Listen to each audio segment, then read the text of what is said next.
This is part 2 of restoring an old porcelain doll. If you have not seen part 1, the link to the video is in the description box below.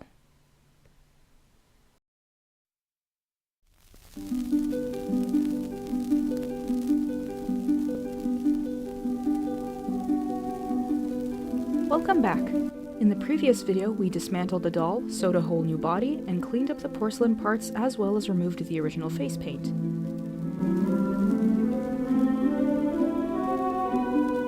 Today we will start with gluing the limbs into the new body.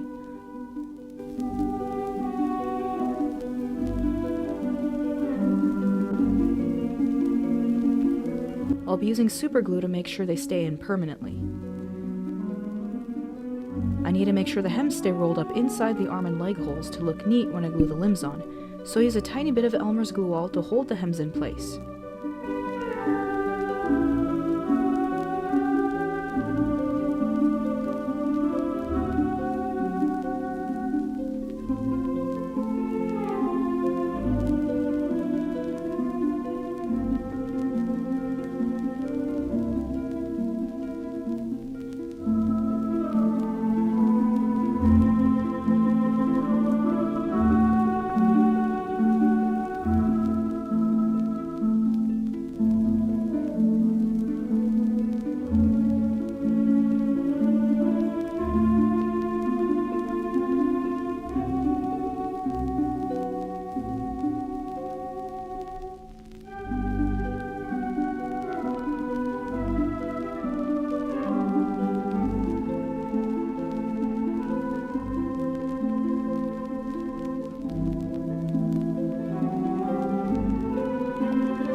When the hems are dry, I apply a generous amount of superglue onto the part of the porcelain limbs where they were originally tied into the doll, and I wiggle them into place, making sure to wipe off any glue that oozes out.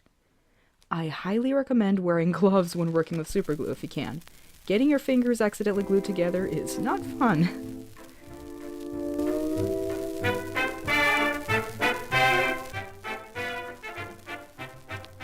After gluing in the limbs, I tie them into place while they dry.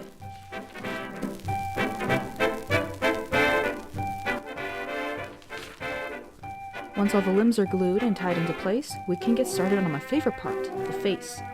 I start by applying some white gouache paint for the base of the eyes to cover up some of the paint that I was unable to sand off. Then I apply the first layer of Mr. Super Clear sealant to give the porcelain a paper-like texture to work on. Using makeup brushes, I apply soft pastels for blush and shading, and I use a kneaded eraser to erase any mistakes or to shape the blush, like around the nose, lips, and ears.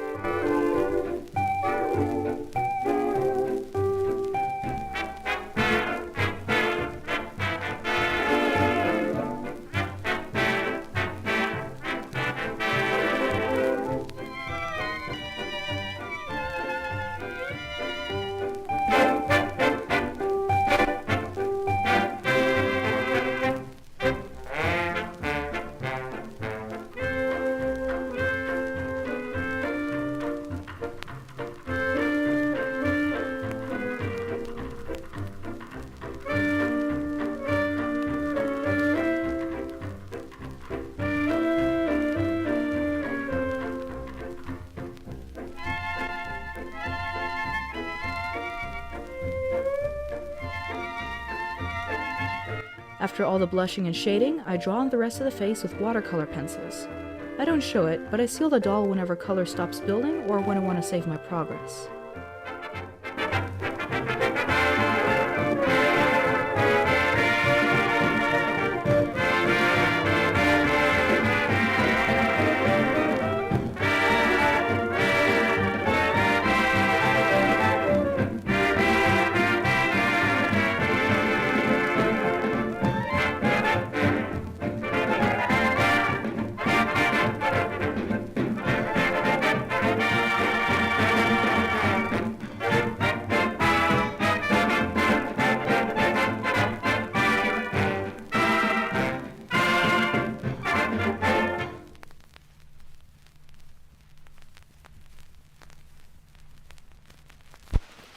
apologize for the poor camera angles. This was my first time filming a face-up, when with such a small head it was really difficult to get the camera set up in such a way to where I could see what I'm doing while also filming at the same time.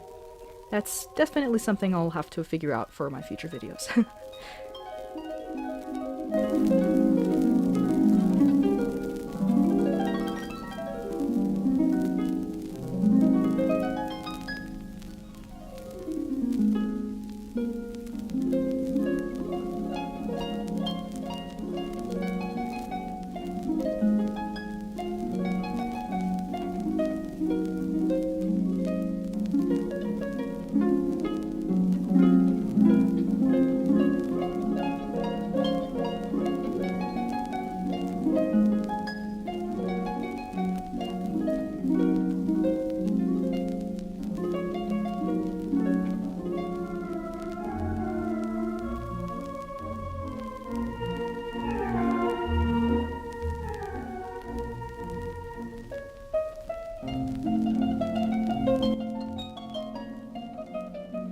If you haven't noticed by the music I've been using in these videos, I based this doll off of a 1930s child look.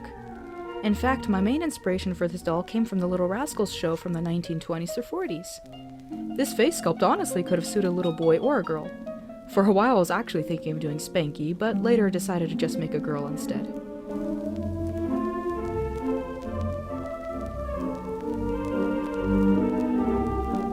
I used this little adorable child for my reference.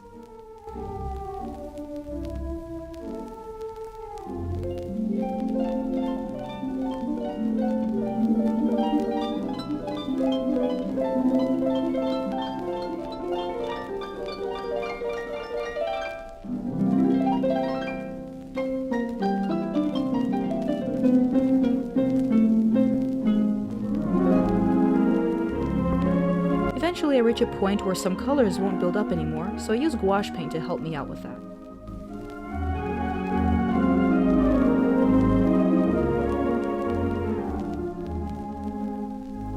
I finish up the face up with 2 little eye shines and apply the final layer of sealant.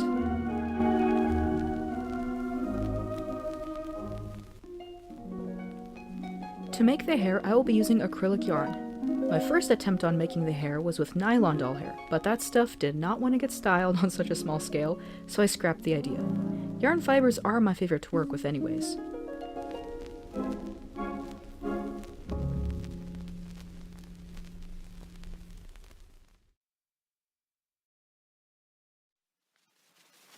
I start with making a removable wig cap by wrapping the head in saran wrap and applying 3 layers of Mod Podge to form a helmet-like shell.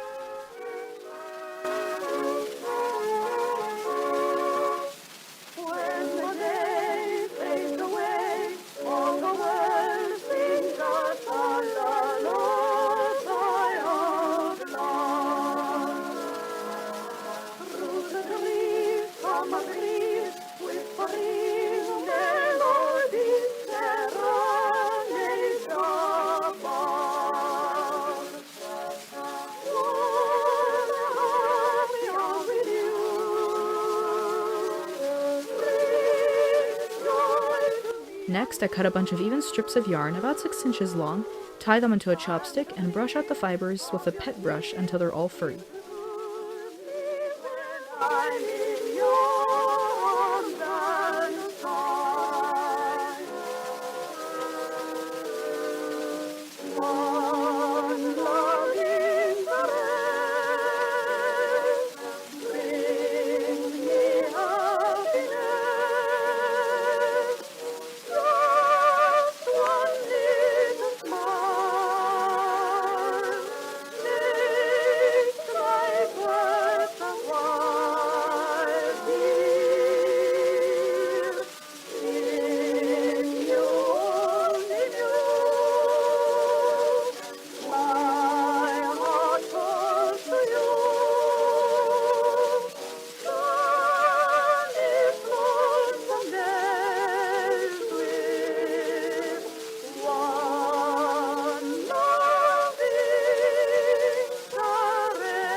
When I press them with a hair straightener on a low heat setting, the fibers get a smooth and soft texture and look just like real doll-scaled hair.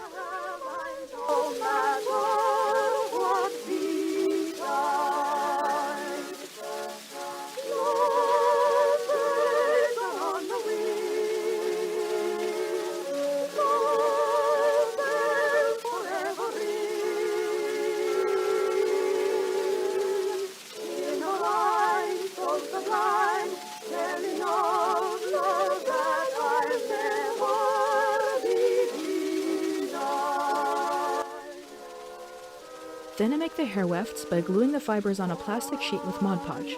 This way I can easily peel the wefts off.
Unfortunately, my camera didn't record me gluing the hair wefts onto the wig cap, but basically I glued the wefts in a spiral all around the head until I reached the part. Then I take an X-Acto knife and carefully split the part open so I can slide the last two wefts into the crevice and glue them on from the inside of the wig cap. This way the hair part looks clean and seamless on the outside.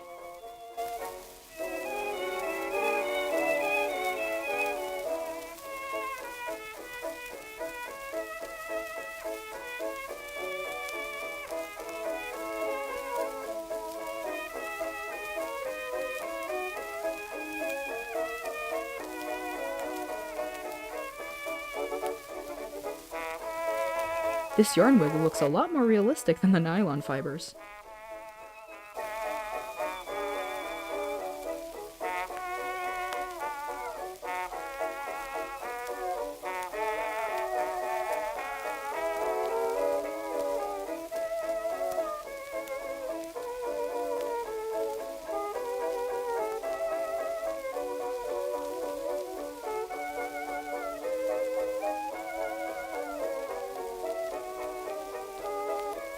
I finish the wig cap by gluing the part shut. I use a paper clip to hold it in place.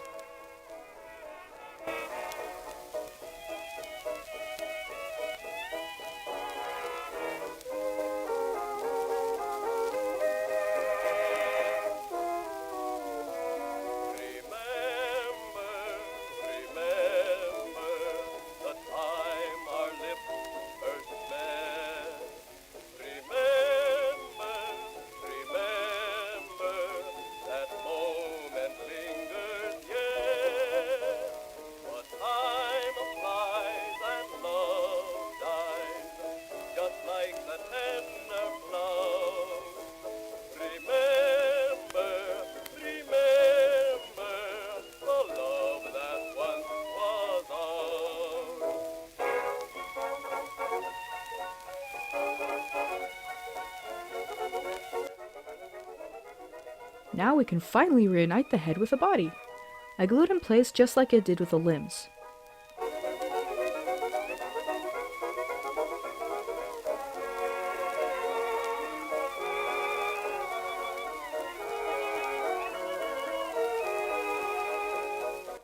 I also glue the wig cap onto the head using Fabri-Tac glue. I do this carefully because Fabri-Tac has acetone in it, which can ruin the face up if it comes into contact with it.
And now it's time to style the hair.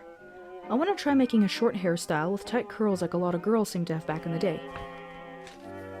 I begin by sectioning off the yarn fibers to make it easier to work with.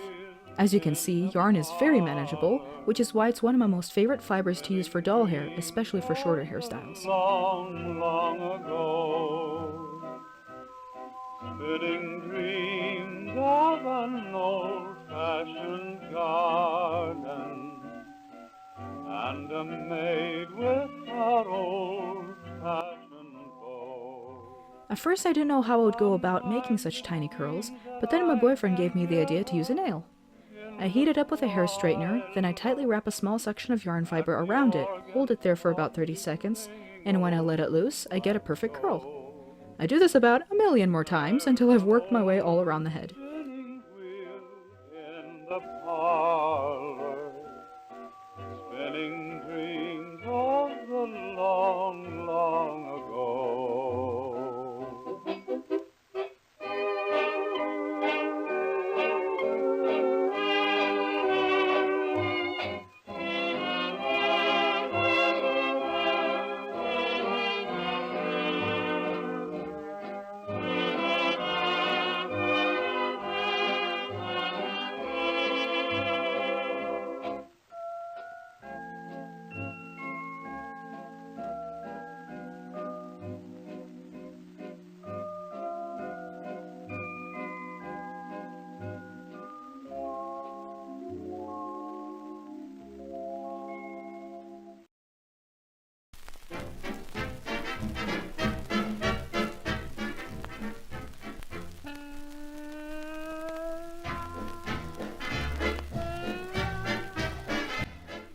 Here's the hair all curled. I couldn't get the curls as tight as I would want to, but I'm still satisfied with it. Now I'm resisting the urge to turn this into a hobbit child.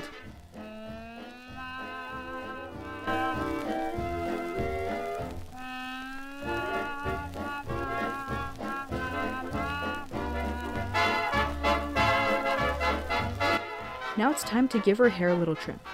I didn't show it, but I also used some hairspray to keep the curls in place.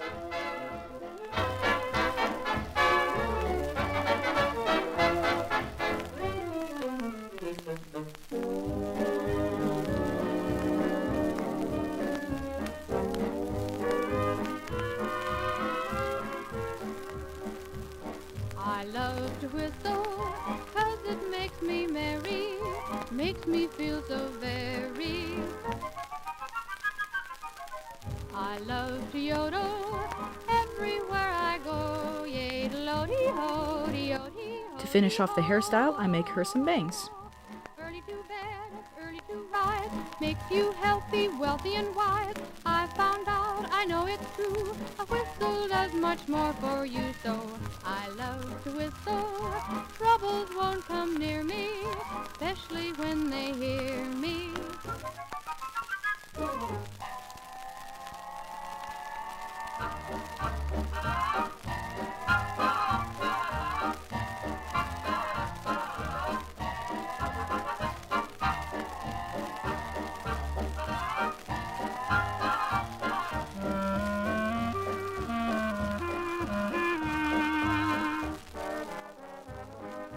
To make the clothes, I looked up a lot of reference images of 1930s dresses, and I picked out all the fabrics from my stash with prints that looked like the era.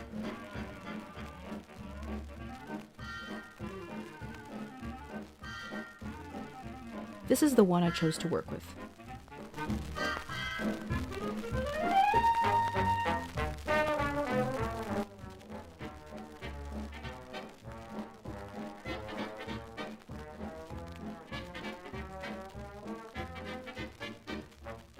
I draft a quick, simple pattern basing it off of the body pattern used in the previous video. And here's how the dress turned out. I used acrylic paint to add the stripes on the skirt and floral designs on the collar.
sadness and nothing but gladness, we'd weary of life in a day.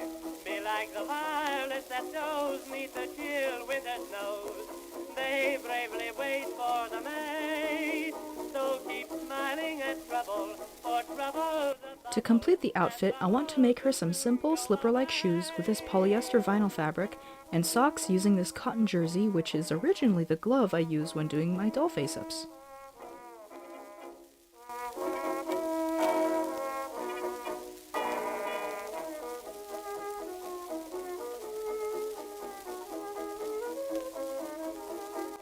To make the socks, I simply slip the glove part over the foot, pin around it to form a rough sock shape, and sew along it by hand.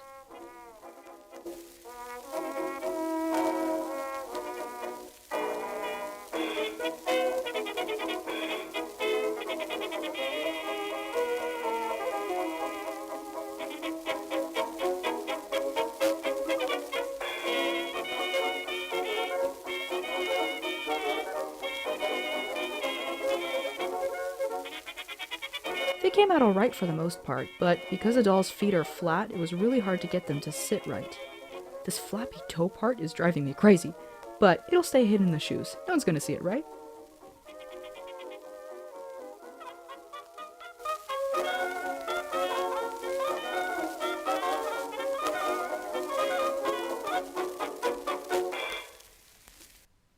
Now, I am no professional when it comes to shoes, at all, but I tried my best by drawing up a simple slipper pattern that consisted of a toe, back, and sole part. I also sew them together by hand.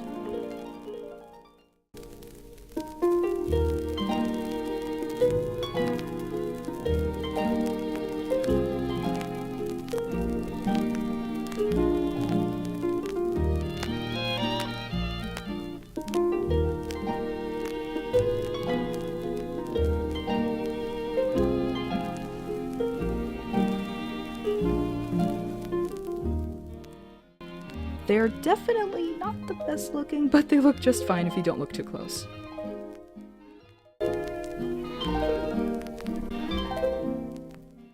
And with that, the doll is finished.